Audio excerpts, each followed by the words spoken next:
Over 250,000 babies are born. Childbirth is extremely common, and thus is something that almost everybody experiences for themselves or through someone they love at some point in their life. Being that childbirth is such a wide-reaching experience, one might assume that the issues surrounding it would be common knowledge. Unfortunately, it seems that many of the major issues surrounding childbirth go unseen. This is very disconcerting, considering that some of these issues have permanent health ramifications, including death. My name is Caitlin Richardson, and I am a senior at Texas Tech University. From an early age, I was exposed to sex, health, and education.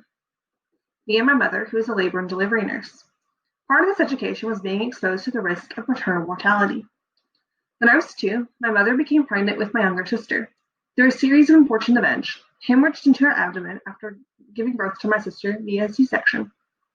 Luckily, after emergency surgery to repair the damage, and then subsequent blood transfusions, my mother survived. Now, growing up, I heard this story often, and as I got older, I realized the implications of this experience. And after hearing the stories my mom would tell from her days as an L&D nurse, and then researching the issue for myself, I began to see the full picture and discover how big of an issue maternal mortality truly was. Maternal mortality is defined by the World Health Organization as the death of a pregnant woman or the death of a woman within the first 42 days after the end of her pregnancy. According to the World Health Organization, the 4 leading causes of maternal death, which make up 75% of all maternal death, are postpartum hemorrhage, infection, hypertension, delivery complications, and unsafe abortion. The others are typically related to chronic health conditions like diabetes or cardiac diseases. In 2017, around 295,000 women suffered a death associated with childbirth. Of these deaths, 94% occurred in developing countries or low socioeconomic settings. Almost all of them are preventable. Sub-Saharan Africa makes up 2/3 of almost all maternal deaths. In the United States, around 17 in 100,000 births result in a maternal death on average. The United States also boasts severe disparities between the races' maternal mortality rates.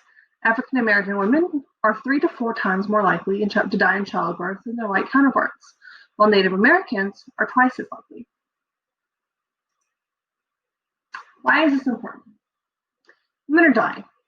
While the majority of these deaths occur in developing countries as a result of limited access to healthcare, the risk of maternal demise is one that all women share, even in rich countries, including the United States. Maternal mortality is extremely widespread and affects hundreds of thousands of women a year, not to mention the effects it has on their partners and families. While maternal mortality is such a widespread issue, certain demographics are at a substantial higher risk than others. Addressing maternal mortality issue would be very beneficial to childbearing women as well as their loved ones. While simply keeping women alive is important enough, having a living mother will also be a benefit to the children that they would otherwise be leaving behind. I myself am a woman that will hopefully soon embark on the journey of motherhood. Being aware of the risks that are associated with bringing a child into the world, I will be better equipped to handle issues if they arise in my own pregnancies, and advocate for myself and my health. This notion is true for all women of childbearing age. So how can we address this issue? Bringing down maternal mortality rates begins with access to healthcare. Due to the nature of the causes, nearly all maternal deaths are preventable by frequent and quality prenatal and perinatal care that can catch and address issues like hypertension before they become life-threatening. Providing education about topics of women's health would help provide women with a platform to advocate for themselves. This is something that can begin before women even consider having children, as well as throughout their pregnancies.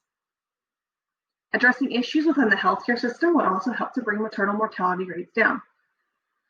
Medical staff need to be aware of what to look for, how to treat it, and what factors may increase a woman's risk of death during childbirth.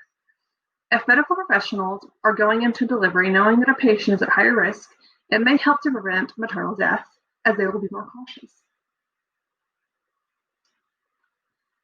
In Chapter 6 of our book, The book broke down some of the issues that occur during pregnancy, including risk of hemorrhage, pregnancy-induced hypertension, and infection, all of which can lead to maternal death. I was able to connect this with my research, where I learned that these pregnancy-related issues can be life-threatening if gone untreated. What this course and my research highlighted is the importance of sex education and prenatal care. Both of these factors can have a great effect on the maternal mortality rate. In conclusion, this project helped me to further open my eyes to the importance of educating myself and others about the risks associated with childbirth. I believe that integrating the study of maternal mortality into sex education is more important than ever and could go a long way in helping prevent maternal death. Running educational programs in schools and supplying women with the tools they need to be their own advocate will help to give them a strong sense of control over their own health and sexuality.